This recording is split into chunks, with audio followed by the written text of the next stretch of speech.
When you watch Conor Benn, the jury's out on Conor because we've got nothing to gauge him off.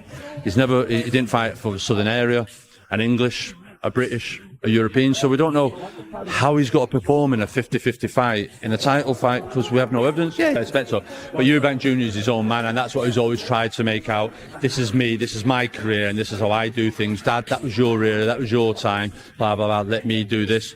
But I'm sure he'd looked at him, sat ringside watching him. Joe Gover deze holdback when DCN Chris UNJR entities relent or drive for independence UNJR is determined to do things it is with no intention of aligning it is what her spurt or living up to union uses like he wants to boot it is on islands no matters equals but it is a kitchen dispute also talk about distance and difference here is a part of him still. Chasing that ultimate validity on he never admit it but having ages that in the kaun watching him dominate. Ut means the word had the truth no one wants to acknowledge. The real question remains can UNJR truly rise to the top with or that kind of support or will he always be running from the very legacy that shaped him the clock is ticking and the drama is just getting started. UNJR might be playing the toughest game of AJ's career, one has not just about by him but about finding himself. Yeah, mismatch, just as much a mismatch as the presses have been. It will be a similar format, playing out in the physical. Chris is way too much, and that will become evident as the rounds go on in the fight. Harlem Eubank is confident in HS's assessment of a potential fight, and he does hold back in HS's analysis to start with. He predicts that he will be a clear mismatch drawing. A direct current person to the press conferences was a gap between the two as evident as the fight progresses. He believes that he will unfold in much the same way. On the other hand, his superior physicality will quickly become apparent, and that dominance will only grow as the rounds go on. Hence, Harlem expects the fight to be lopsided with Chris proving to be far too much for each opponent to handle. What do you think of this prediction, Shari? Your thoughts in the comments below. Conor's his dad's son, and his dad's exactly the same. And the Eubanks and the Benns, they know each other's strengths and weaknesses. And so there'll always be that family rivalry going on. And Chris's aloof personality, riles Conor, like his dad did, with their dads did.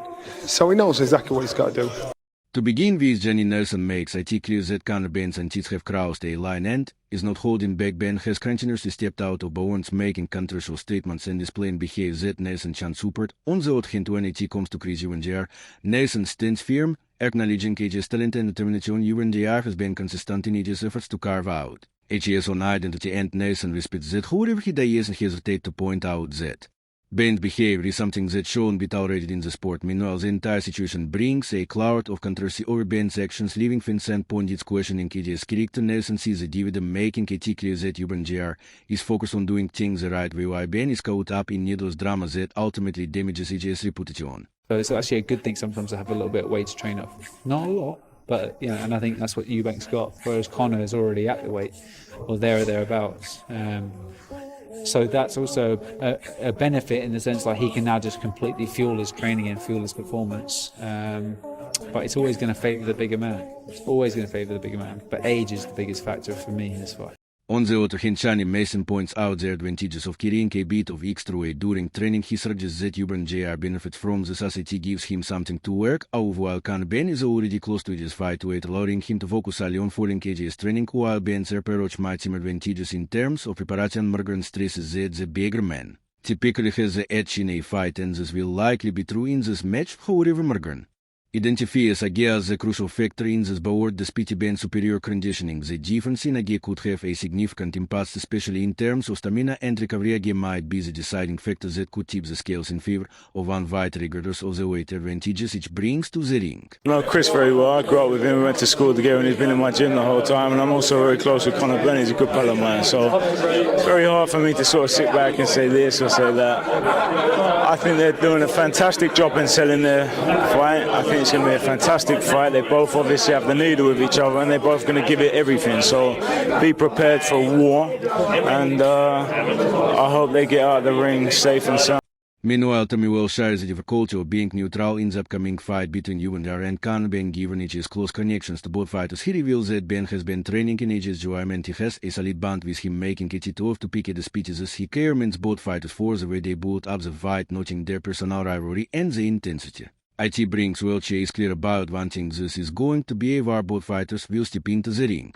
With everything to be pushing themselves to their limits with the animosity between them, it's clear this will be a battle of pride and determination. Yields only wishes for both fighters to emerge from the ring safe as they give their all in one of the most anticipated classes in recent memory. I thought it was a bitch move, if I'm honest, because any time an attack like that is like premeditated. I'm not like, if you have a head-to-head, someone says something, someone pushes you, you whack him. I get it. But to all sit there and go, yeah, right, get me an egg, yeah, and what I'm going to do is I'm going to goad him on and then I'm going to hit him around the face, which was really in the eye, with an egg. Meanwhile, the Hearn in Holbeck, when he reacted to the bizarre slap incident between Chris Eubank and Conor Benn, he was furious, labeling the whole thing as utterly pathetic. Hearn made it clear this isn't some spontaneous orders, but a calculated attempt to embarrass wild 10-person for infectious things like this done just happened on the right here, premeditated the thought of deliberate using. I enega to slap someone in the face is nothing short of cowardly. Hearn disgusted BOI. The lack of respect. Sean pointed out that this was a poor reflection not just of the two fighters but of the sport. It isn't just a silly prank, it was an insult to him. What do you think? Was this just a bad joke, or did Eubank and Benn cross a line tarnishing the image of the sport with this disrespectful stunt? Oh, we are on good terms. I don't believe he didn't know about it. No, you know I didn't know. No, I don't, because I think you're a little bit snaky. No, you know I didn't know. No. Don't talk. No. Right, because, no. You can't say things. No, stop, because then I'll take you for... Listen, I've been very nice to you lately. You can't say things. And I've been very nice to you lately. I've given you a big education the last couple of weeks. I've told you were very lucky to be talking to me. Right. But we do get on well. We actually have a bit of banter. He actually, if you don't mind me saying, he was asking me potentially to go and box his ball. Yeah, it was a good joke. Moreover, Adam Smith addressed the growing tension surrounding the situation, clarifying that while he and the other person were on good terms, he hasn't buying the claims of again, and Smith was quick to call out what he perceived as a sneaky attitude, making it clear he didn't believe the other party hasn't rural what he been going on. His frustration was palpable as he explained how he had been hourly, accommodating lately only to be met with dismissals. Moreover, Smith opined up about some of the lighter moments between them, revealing that despite the tension, they still managed to share a he even jokingly maintained the other person asking him to join them, but he's be raising eyebrows over whether that was simply ban or something more serious. Underlying tension was evident that there was still a connection, even if it came with a mix of suspicion and amusement. White not having the antics of Chris Eubank Jr. the other day when he had that egg moment and he slapped it right into Conor Benn's face. I'm nothing wookish about me, I can assure you. When I let rip, you'll know all about it. But I do feel it's maybe what the sport doesn't need, and yet many people are saying, no, it's great, you watch it. Everybody wants to go to that fight. On the other side, Jim White isn't holding back on Chris Eubank against smash and stunt, calling it something Bahing might not need batteries. The twist was it really unnecessary, or did Eubank just spark something that Bahing thrives on? Controversy is a lifeblood of the sport. In that incident, it's the kind of chance that Finch getting out of critics may slam it as a mature, but let's face it, is a bosses. Undeniable fans are glued to the story, and suddenly this fight is bigger than ever. While Conor Benn may have been humiliated, this only force it is this for redemption when this to made in the ring. It won't just be about punches, it's personal, it's about pride revenge, and a chance to settle old scores. Is this what Bahing needs or just drama? Either way, you won't be able to look Rui. Surprised? Was I surprised? Not really. I mean, I didn't know he was going to pull an egg out of his pocket and slap it around his head, but, you know, it was always going to be some form of drama.